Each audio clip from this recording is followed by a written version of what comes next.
I want to spend this session on specific types of questions in interviewing and the different uses of these types of questions in different situations. At another time, I want to explore how to make a sequence of the order that you ask questions. And that has to do with interviewing format as a narrative. But I'm going to leave that narrative issue for later. And still later, in a later session, I want to play a video of a live interview where the person being interviewed was attacking the journalist for his questions. And of course, in a live broadcast situation, the interviewer has to keep the interview going and doesn't have the luxury of editing that interview. And so it's a real game of wits doing a live broadcast, and it shows real interviewing skill to be able to do that. So after I've completed some sessions on interview dynamics and interview questions, we'll watch this video of this live interview, and we can observe how the person being interviewed was using tactics to subvert the interview and how the journalist handled that. And we in the last session, we already had a smaller example of that.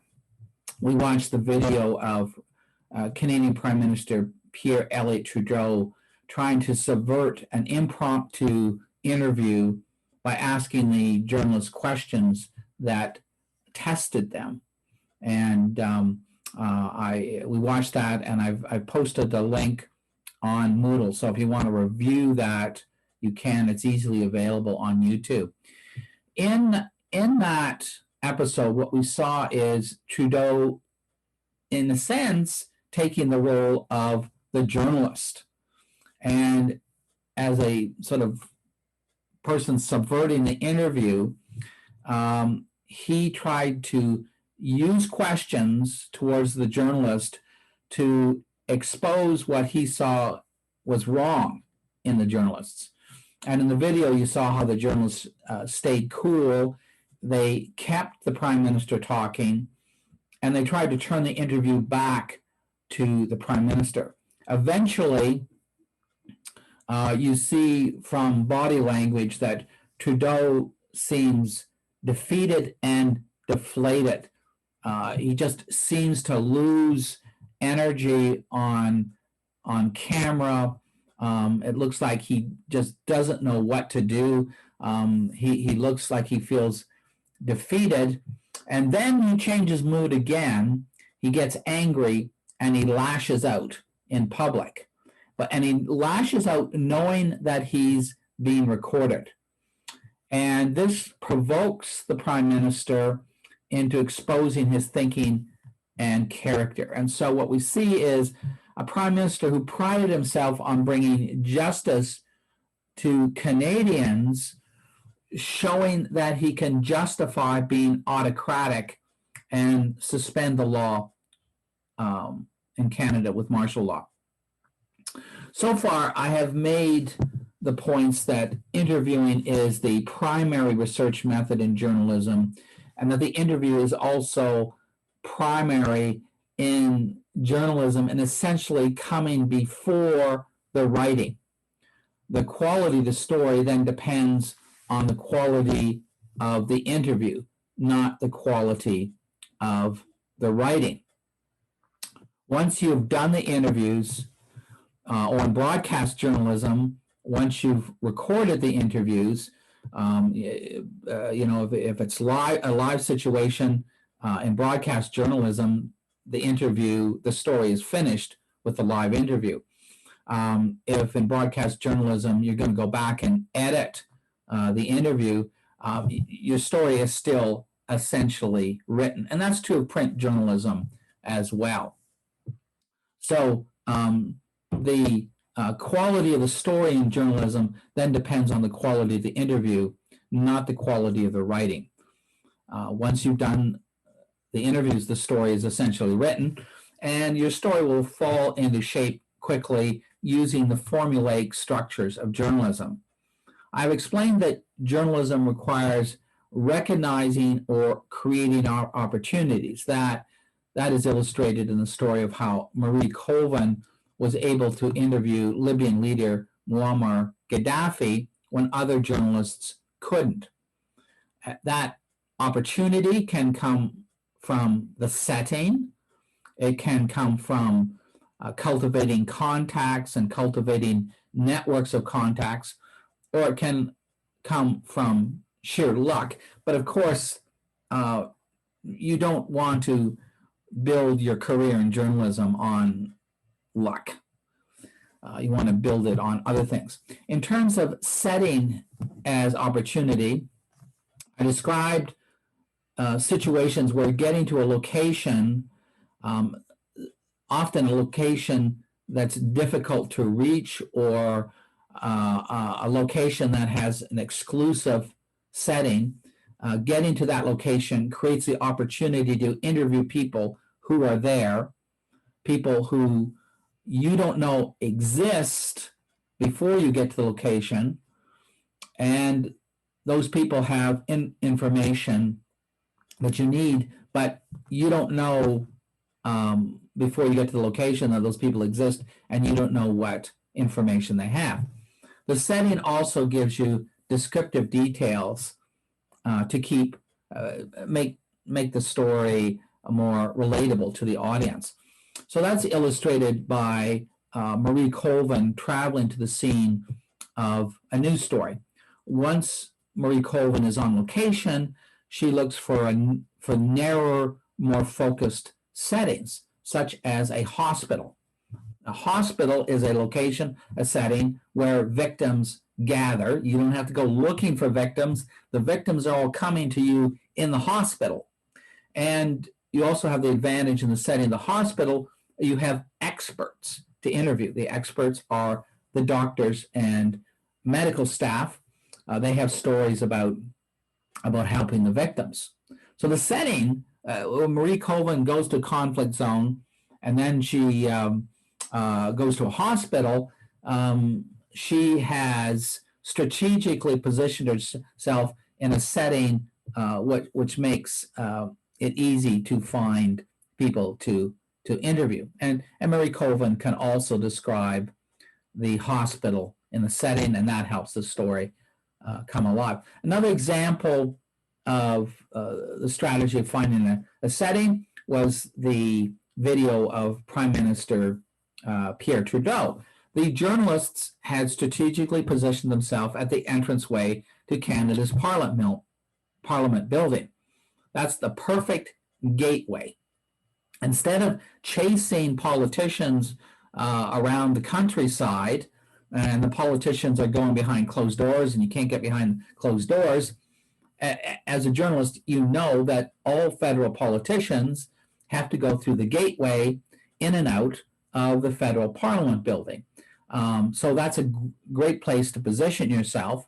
The downside of that is that every other journalist knows that, and you don't have exclusive access to that gateway. In one sense, it may be due to your persistence. That is, you stay at the gateway longer than other journalists. Another example of this sort of use of gateway is former Canadian journalist Mike Duffy, who was later a senator. And typically the strategy of Mike Duffy, who was positioned in Ottawa, which is another setting, it's the capital city of Canada. So you have federal politicians there. You have the headquarters of federal departments. You have civil servants. You have the people who congregate around there, such as lobbyists or people who have issues, political issues. So the capital city is a setting. And Mike Duffy, in the setting of Ottawa, would go to lunch at a restaurant in Ottawa that was frequented by politicians. So Duffy knew that important people would lunch at this restaurant, and Mike Duffy would take a table, which was a kind of gateway where he could observe and where people would have to go by his table. In the same way, when I was a court reporter, I went to during breaks and downtime, I went to the court cafeteria. It wasn't because I was hungry, it was because the court cafeteria was a gateway. The court cafeteria gave me easy access to prosecutors, to judges, to defense attorneys. There wasn't a closed door. I didn't have to get access behind a closed door. I didn't have to interrupt them at a time they were busy.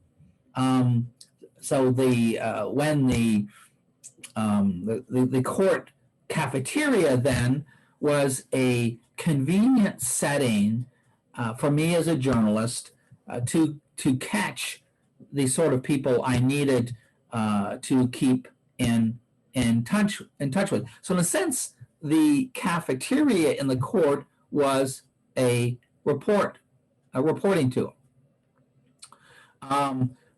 And that gives you the opportunity to chat with sources when you're not interviewing them. Because when you're interviewing somebody as a journalist, there's always the sense that it's a guarded situation. You know, the person you're interviewed realizes that he or she is on the record. He or she needs to be careful of what they say.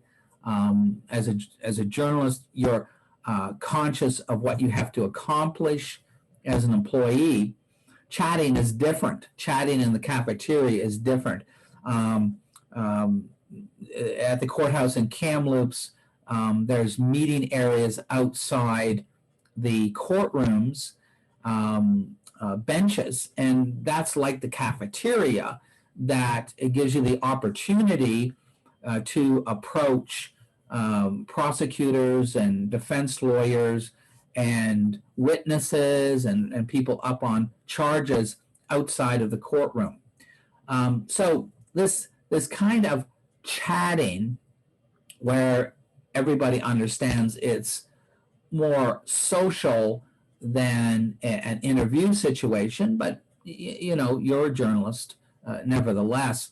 The chatting situation allows the journalist to establish a better rapport for later when you want to interview someone, and it also allows you to network and make contacts and get story ideas. So consider the example of Marie Colvin in her biography. Marie Colvin spends time at parties, such as diplomatic parties in France, when she becomes United Press International's Paris bureau chief. You see from the book that socializing comes naturally to Colvin.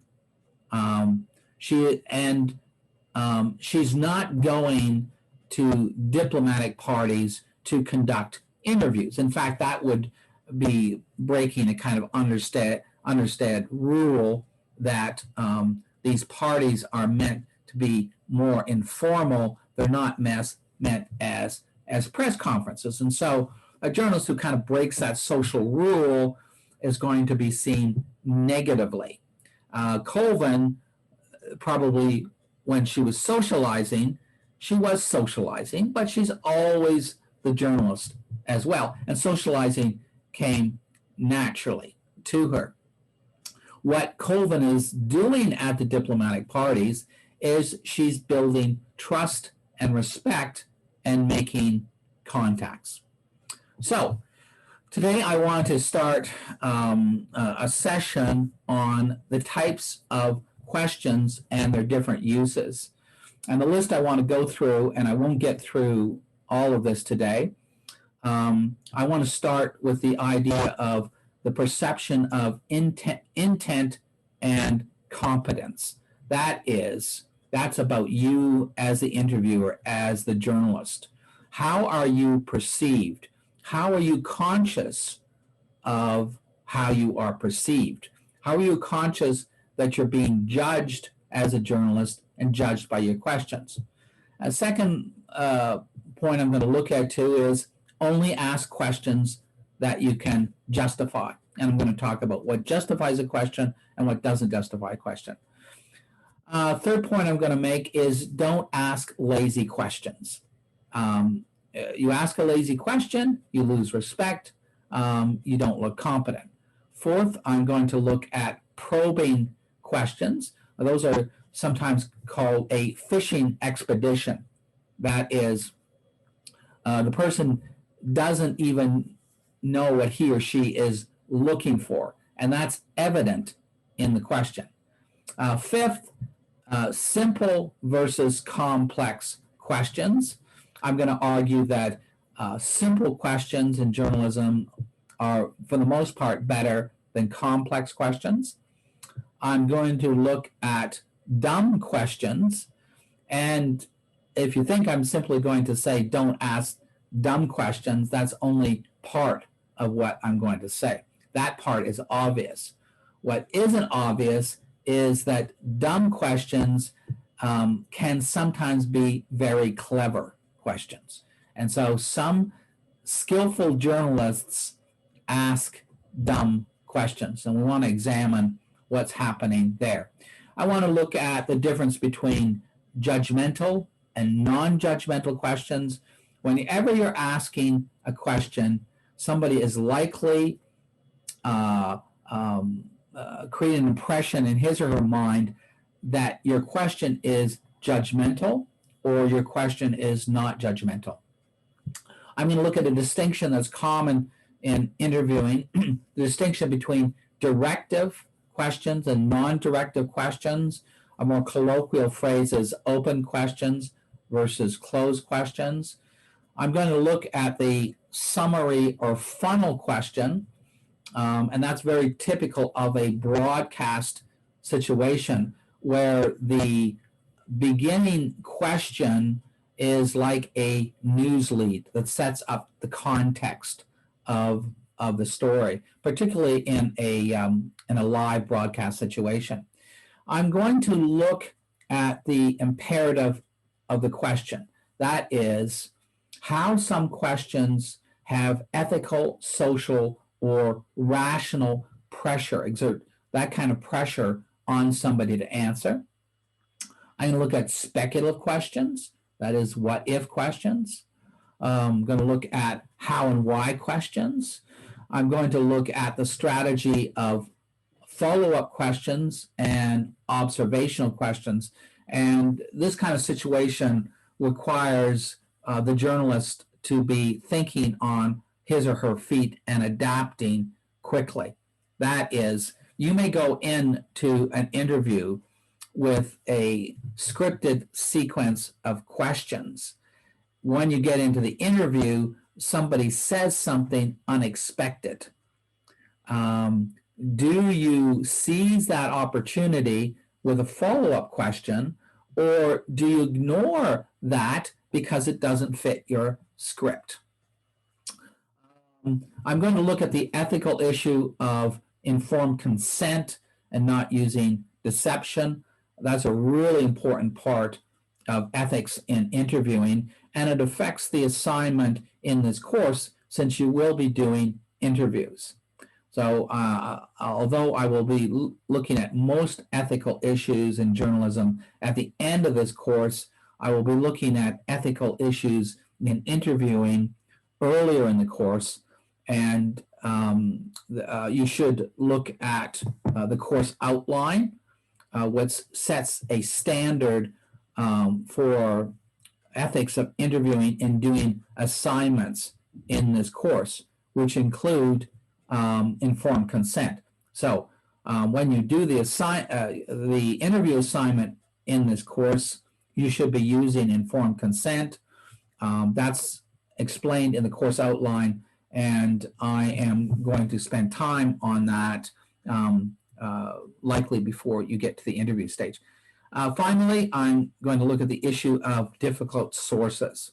That is, how do you deal with sources who are lying, sources who are good at lying? And as I get going, I may add to this list of things. So let me start with the issue of perception of intent and competence. That is, you are being judged as a journalist.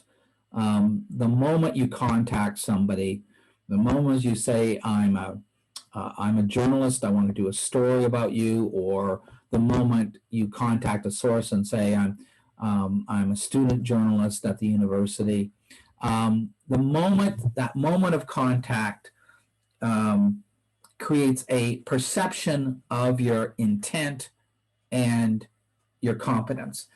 And, you may not be initially aware of that, but it is a real factor in being a journalist.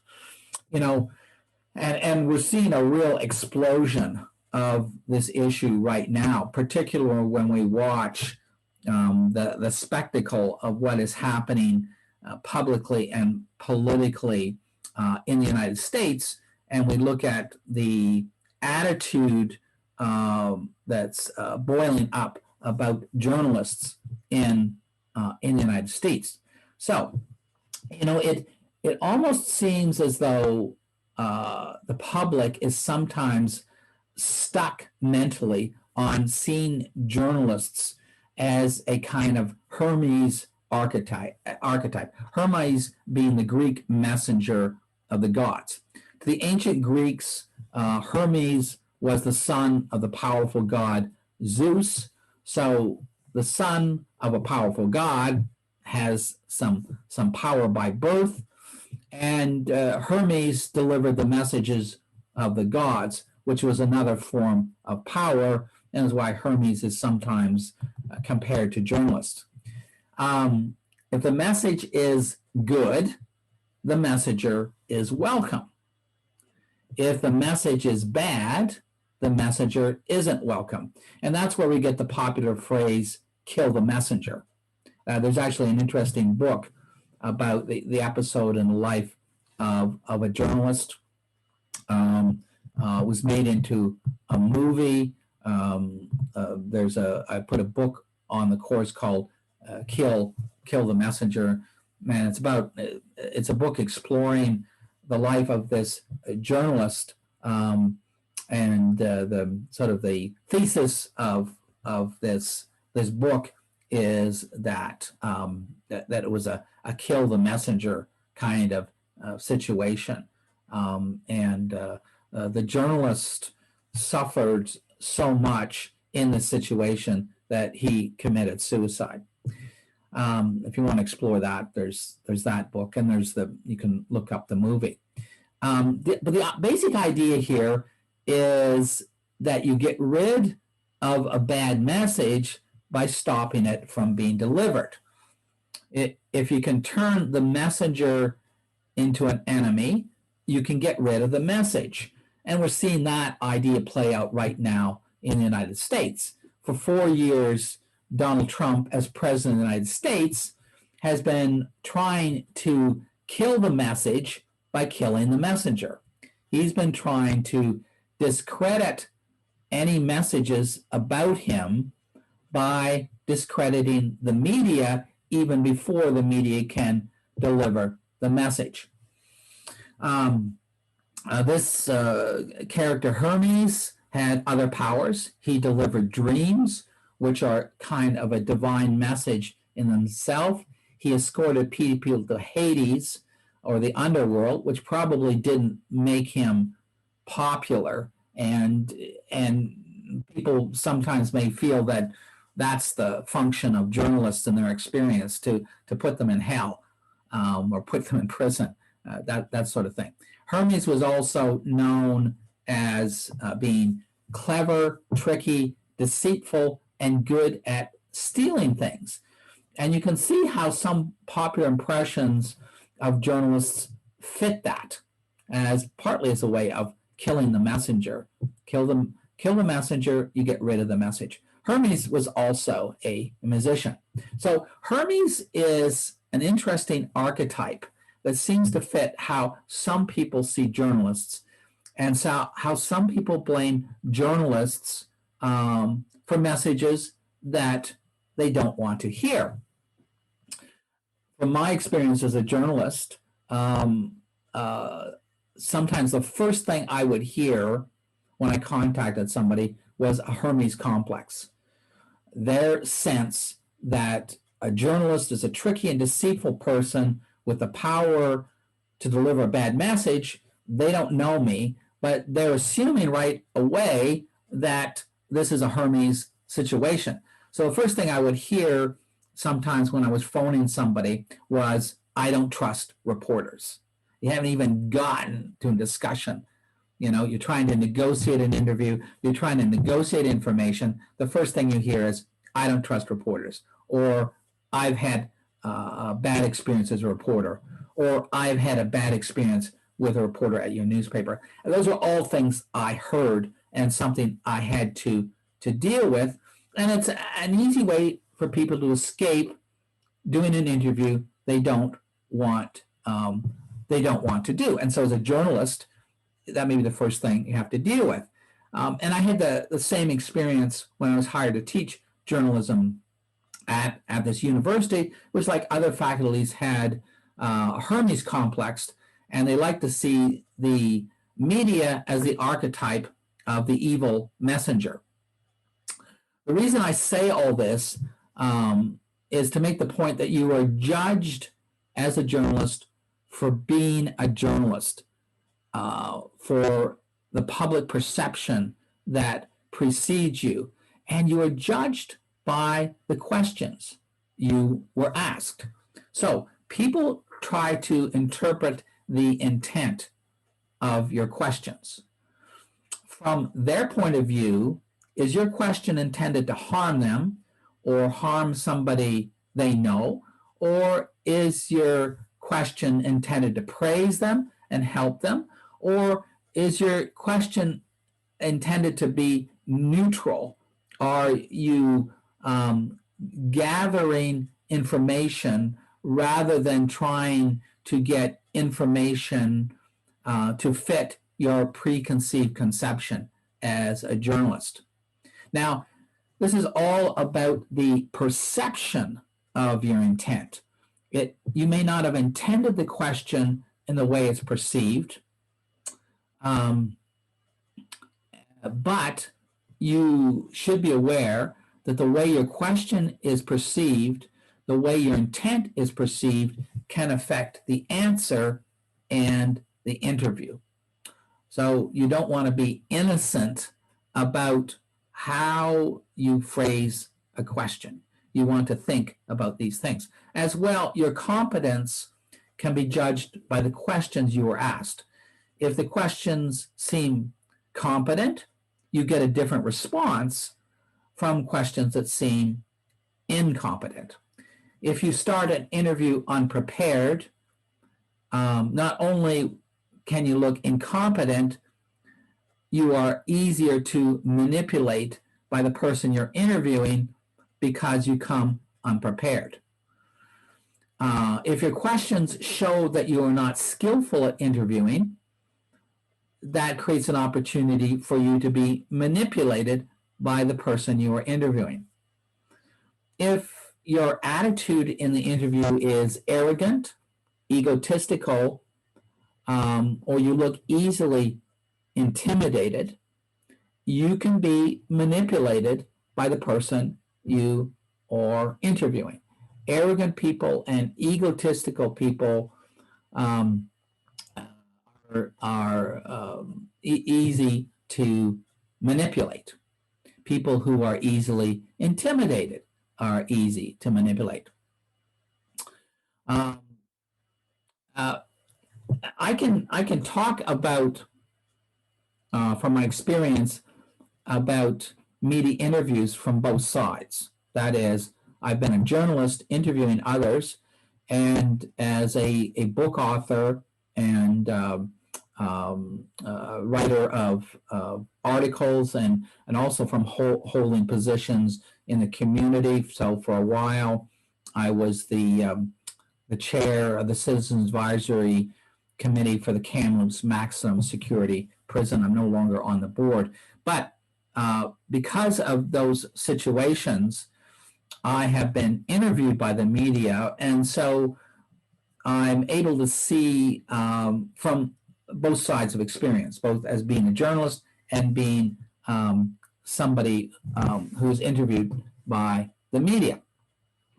Now, I think some of you in this course are seeing for yourself a career in public relations, which is a fairly lively employment situation and much needed. And a good public relations person understands journalism, understands media. And as a journalist, you need to be aware that you may be dealing with people who already have media training. So, for example, if you get media training in public relations, you will be taught, don't speculate. Don't answer a speculative question. If you don't know the answer to a question, don't speculate. Even if it seems embarrassing not to answer the question, don't answer a speculative question, particularly if you didn't anticipate the speculative question in advance, and so you haven't scripted your answers to a question you didn't anticipate. People who are used to being interviewed by the media either have media training, and they also anticipate the likely questions the journalists will ask them, and they script their answers ahead of time. So, for example, when there's a live political debate moderated by a journalist, which is an interview situation, it's a form of interview. That is, the journalist is a moderator, the journalist asks questions, and the politicians answer it. And it's often a forum for debates because you may have competing politicians, or you might have a public forum with just one politician. So in that situation, the media advisors of a politician will have anticipated the questions, they will have scripted answers, and they will explain how to deflect unwanted questions. So if you've watched in the last last year or last few months, or for example, if you watched the public debates between Joe Biden and Donald Trump for the last November's U.S. presidential election, if you watch it carefully, you can almost spot when the politician is getting a question that he or she has anticipated, and when the politician is getting a question he or she hasn't anticipated. And you can bet if the politician gets an unanticipated question, the politician has already been briefed by a media advisor. What do you do with an unanticipated question?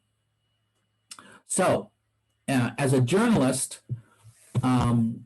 you then expect that people who are used to being interviewed by the media have anticipated your questions. And it's one of those situations where everybody is thinking several moves ahead of time. As a journalist, you are thinking, how can I ask questions when this person is prepared to answer the obvious questions I will ask? And there's some questions that are just going to be so obvious that you can't escape them. So how, as a journalist, do you ask a question that you ask a question to an official who anticipates your question and is very well prepared. How do you get good answers to questions you are expected to ask? Also, how do you ask original questions? And that's a question that takes us into sometime maybe exploring journalists who are interviewing public figures who have long experience with the media. And we can examine how these journalists fare with public leaders who have so much experience with the media. That's difficult to get them, give them a question in such a way that you will get an unscripted answer that gets right to the truth. As for example, in the impromptu interview we watched with Prime Minister Pierre-Elliott Trudeau, at the end of the interview, he's going off script. He has not prepared himself to get angry and to lash out and indicate that if he needs to be autocratic, he will be autocratic. So as we're learning the art and craft of interviewing, we can study texts on interviewing, and also we can study the interviews of famous journalists. One of those is Oriana Fallaci, an Italian journalist, a wonderful interviewer, and there's been 2 collections of the transcripts of her interviews published. So the transcript is really useful for us because we can actually study the interview rather than an edited story. So there's 2 collections of Oriana Fallaci's interviews with world figures. There's collections of interviews by Rolling Stone magazine, Playboy magazine, Howard Stern's interviews, where we can actually look at the transcript of the interview, not a story. And that gets us in to an issue we'll get into later, is the interview as a narrative. And that's more typical of broadcast journalism than print journalism, but we see it as a format in print journalism as the Q&A, a question and answer, where what is published is the actual transcript of the interview. As well, Penguin Books has published a 600-page collection of historical interviews beginning in 1859 with an interview for the New York Tribune. And interviewing style in journalism has changed so much since the 1800s, and it's even changed since the 1950s and the 1960s, and continues to exchange. Anyway, Penguin has this 600-page collection of interviews starting in 1859 with New York Tribune. It's got interviews with Hitler in 1932, Stalin in 1934. Imagine that. Imagine interviewing Hitler in 1932 before the history that we all apply in hindsight, not knowing in 1932 that World War II is going to take place, the role that Hitler will play in that, the concentration camps, so on and so forth. In 1932, Hitler is a rising politician in Germany. For the established political figures, he's a bit of a freak show, but the historical record shows that the politicians in 1932 and the early 30s in Germany, they believed they were more politically sophisticated than Hitler. And so even though he was rising in power, the politicians believed that they were so much more politically sophisticated that they could easily outmaneuver Hitler. in 1932. And in fact, there's a journalist called Shearer who was in Germany at that time, and he's published diaries and was an inside observer of what was happening. So imagine that, an interview with Hitler in 1932. When I describe that situation of Hitler as a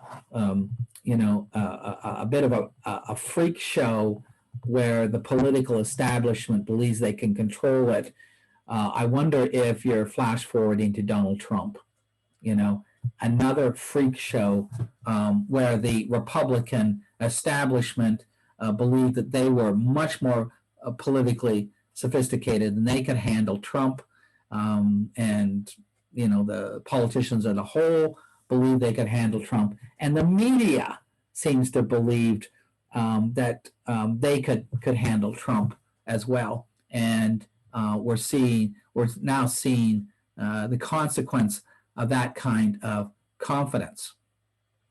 So, what kind of experience it is on that side as somebody being interviewed by the media? Well, as a book author, I would anticipate the questions, and I would script my answers in advance. I would actually do that.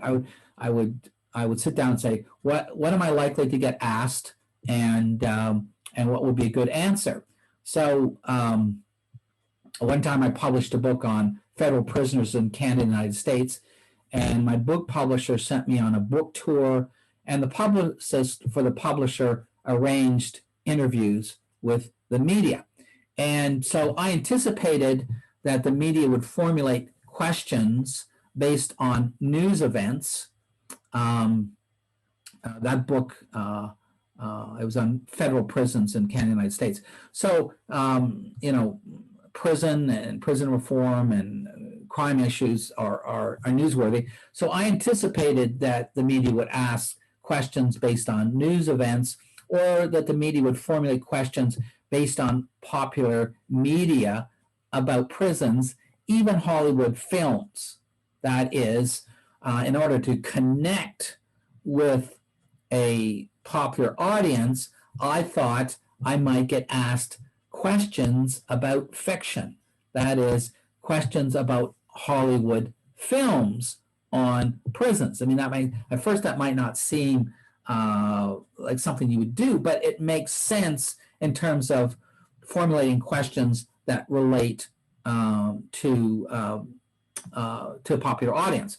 So, anticipating that, I studied Hollywood films on prisons, and that would also give me the advantage in talking to a popular audience of contrasting the reality of prisons with the fiction of prisons in film. So I could talk to a popular audience, not in terms of criminological theory, which might be a bit too academic for a popular audience. I could compare it to a popular film and say, well, Life in Prison is like this film or is not like this film. So one time I was booked for a radio interview, long distance by film in Canada. I was queued up on the phone, so I'm on my phone, I'm queued up, I'm listening to the introduction, and in the introduction, the radio reporter, and remember, I haven't been told in advance what questions I'm going to be asked. I've tried to anticipate questions, and as any public figure is likely to do. So as I'm queued up, I'm listening to the introduction, the radio reporter plays a clip from the well-known film Birdman of Alcatraz, and the leading role was played by Burt Lancaster. So I've got no warning that the interview is going to start with a clip from a Hollywood film.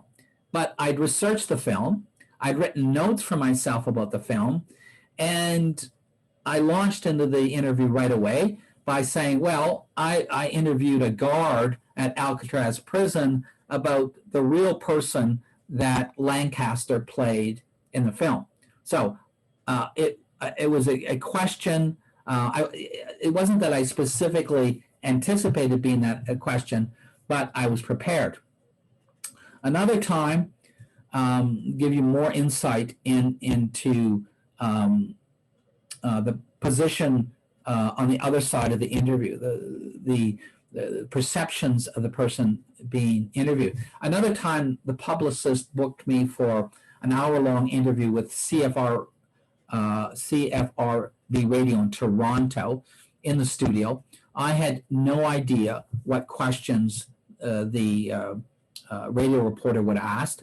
I was just ushered into the studio minutes before the interview would start, and the radio reporter, was pleasant. But what I observed was he took those few minutes to scan the blurb on the cover of the book that gives a summary or synopsis of the book. I also observed that the reporter had no notes. So he was not prepared. That told me that this reporter was not prepared for an hour-long interview. And I'm the only person there scheduled. And so he has to keep an interview going for an hour without any questions, scripted, without any notes or any knowledge. So what that told me is that the power has shifted totally towards me in this interview. The reporter needs me. He does not need dead time during the interview. He does not need silence. He needs to keep me talking for an hour, and he needs to say whatever I want to say to keep the interview going. I'm there to promote a book. Very easy to promote a book when the journalist is not prepared and is doing a live interview and needs you to do an hour. As a contrast to that, one time when I was working as a journalist, I was interviewed live on CBC TV National News. The reason was that I was being interviewed as a journalist expert.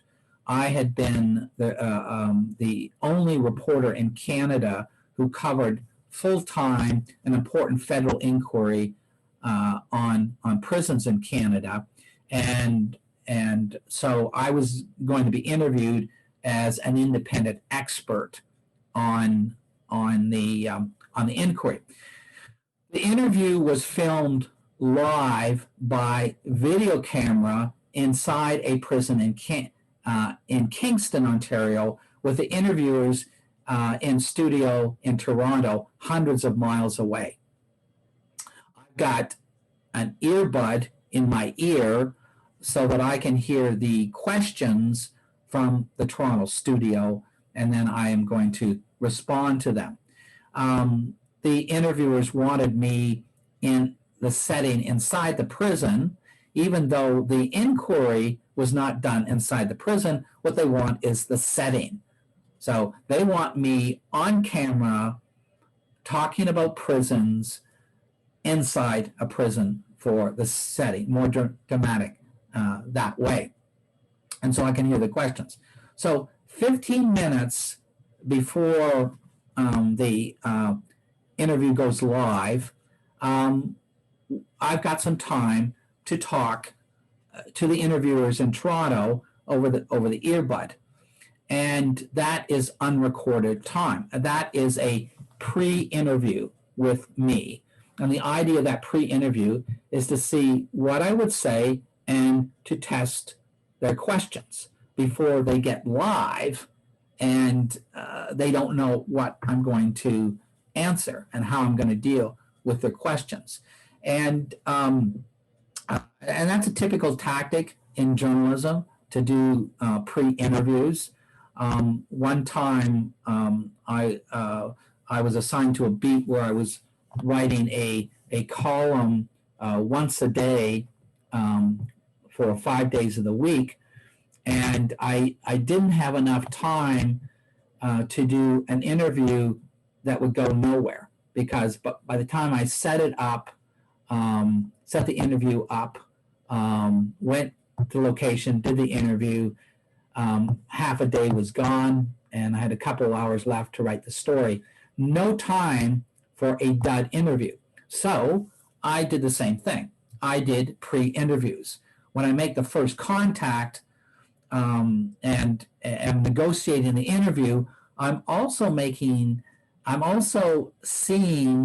a pre-interview so I can see whether this person is going to be able to give some good answers, and should I redirect the questions, or should I simply pass on the interview and go to something else? So it's 15 minutes before going live on national TV. The interviewers are in studio in Toronto. I'm inside the prison. They can actually see me on the camera at that time. So they are testing their questions. I could see from their questions that they knew very little about the federal inquiry.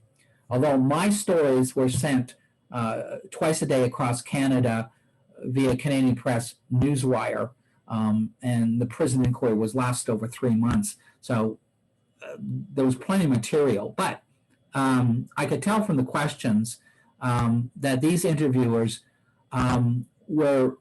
really didn't know much in depth about the prison inquiry. My rule, which I'd formulated and was going to stick to, was to be factual and not to speculate. That is, I would not respond to a live speculative question. I would not feel embarrassed or intimidated by not responding to the question. I would create dead air time. That's the media's problem. It's not my problem as the person being interviewed. So it was clear to me as and would be clear in media training, be factual and not speculate. So in the pre-interview, one of the interviewers asked me a question: what is the Commissioner of Corrections Canada thinking about the inquiry? I said in the pre-interview, I don't know what the Commissioner of Corrections is thinking. You should ask him. Okay? That's not what they want on air, because that exposes a dumb question, right? It then becomes obvious that this is not a question that should have been asked. You want to interview the Commissioner of Corrections. So that question is not going to work in the live broadcast. So you can mentally see them scratching that question out because of how I answered in the pre-interview. Point is, I'm not going to risk my reputation as a journalist by impulsively speculating.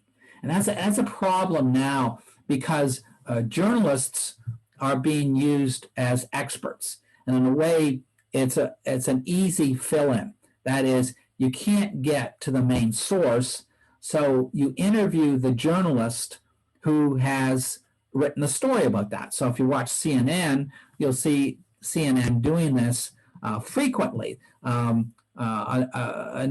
reporter with the New York Times publishes a blockbuster story. CNN can't get an interview with the person about the story. They will do an interview with the journalist who wrote the story. The journalist who wrote the story has to be very careful not to speculate, because speculating might be taking sides, and it might be showing an unprofessional side to the journalist. So anyway, there's no way I was going to do that, wreck my reputation by wildly speculating what the Commissioner of Corrections is thinking. And I didn't feel controlled by social rules, and wouldn't be embarrassed to say on camera, I don't know what the Commissioner of Corrections is thinking. Why don't you ask him? Dead time. You don't want that. You don't want that dead time. So the pre-interview had eliminated that question. And then as I chatted with the interviewers, I told them what questions I would give interesting answers to. And in effect, they were interviewing me to see what questions they should ask me, because they didn't they weren't prepared for it. Why weren't they prepared? Because they've got so many stories to do. They just don't have enough time to do that. So a 15-minute pre-interview, these interviewers were able to remove the questions that would produce dead time and focus on new questions that they hadn't anticipated. And the session went pretty well. What happened later? Well, months later, the report was finished of the inquiry by Judge Louise Arbour. Interesting woman, because she went on to the International Criminal Court to be a judge there. And I had, during the inquiry, I'd taken time just to chat with Louise Arbour, like Marie Colvin would do. And subsequently, I now knew a Canadian judge who's now gone to the International Criminal Court as a judge. As for the Commissioner of Corrections Canada, the results of the inquiry were released months later. He resigned immediately. The commissioner hadn't done anything wrong directly himself, but he was the politician appointed to be in charge of the Federal Department of Prisons, and so he resigned. Okay, I got time to make one more quick point.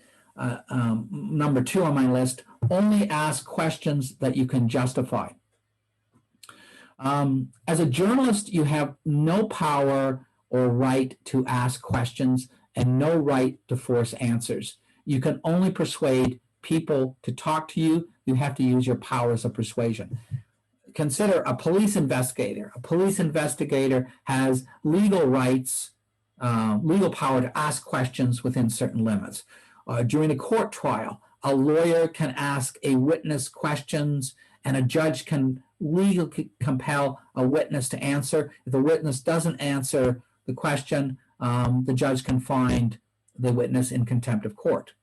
When you enter a country, an immigration official has the right to ask you questions, if you're a citizen or if you're a visitor. In the government offices, if you want something, the government official has the power to ask you questions. But as a journalist, you have no right and no power to ask people questions. So how do you get people to answer questions? Well, the 3 main ways. The first way is the argument, or they understand that the interview is in their interest and benefits them. Secondly, there's the argument that by doing the interview, they are helping others.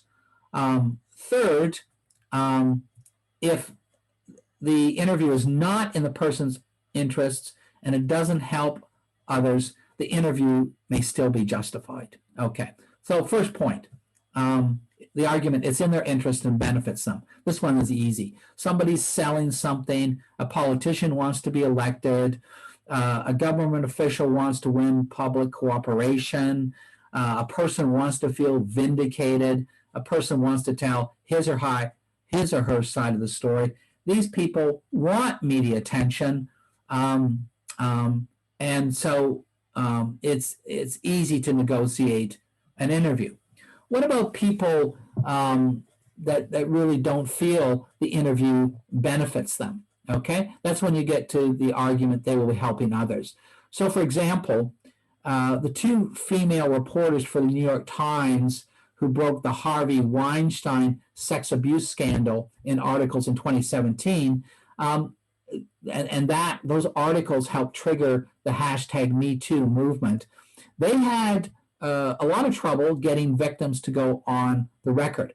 And if you want a really interesting book, behind the scenes book in journalism on that issue, I put the book of those two New York Times female reporters on the reading list. It's called She Said, and you get the perspective, the backstory of how these two reporters did the story and got people to interview. But at first, there was a lot of reluctance to get victims to go on the record publicly. You know, that's a pummeling experience for a victim. It can go in public as a victim can cause somebody to relive a trauma, and it can cause them to be a public scapegoat. That is, some of the public can turn against them, particularly in sex abuse situations. So without the victims, there was no story, there was no evidence. The two female reporters did an excellent job in the story, and they won the Pulitzer Prize in 2018 for the reporting on the story. But it was initially hard to get the victims to go on the record. The victims feel powerless, but the victims also saw that by coming forward publicly, they could help other victims. And also being recognized publicly can give a victim a sense of power and vindication.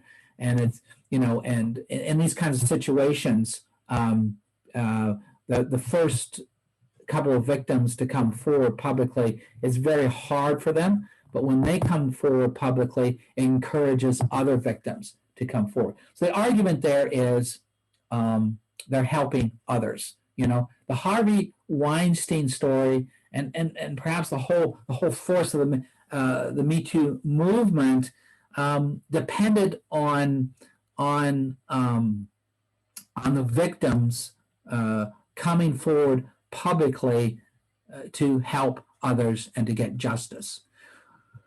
Third, so what happens if you don't have either of these arguments, that it's in somebody's benefit or that they'll be helping others? Are you still justified in pursuing the interview? And the argument there is the public has a right to know. And the justification is found in news values. News values, serious professional news values, being that the information has a serious impact on society and is a public good to know, despite despite the stress and suffering that this information can release. The argument is, despite that, it's for the good of society. Now, there's an interesting expression of that concept in the BC Freedom of Information and Protection of Privacy Act. And that act, which protects both privacy of government documents and access to government documents, that has a clause specifically in this context that the act says that the protection of privacy is overridden for information about an emergency that the public needs to know. So this is in section 25 of the act, and this section reads, quote, "Information must be disclosed if in the public interest." Section 1, whether or not a request for access is made.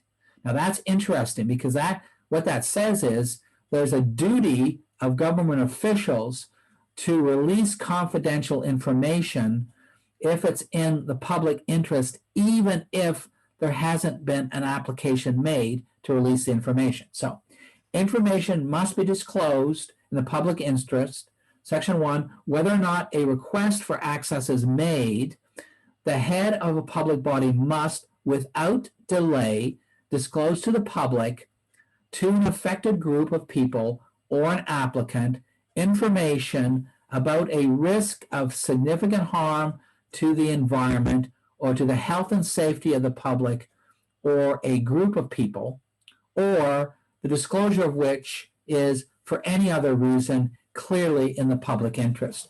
So this section of the Act matches news values.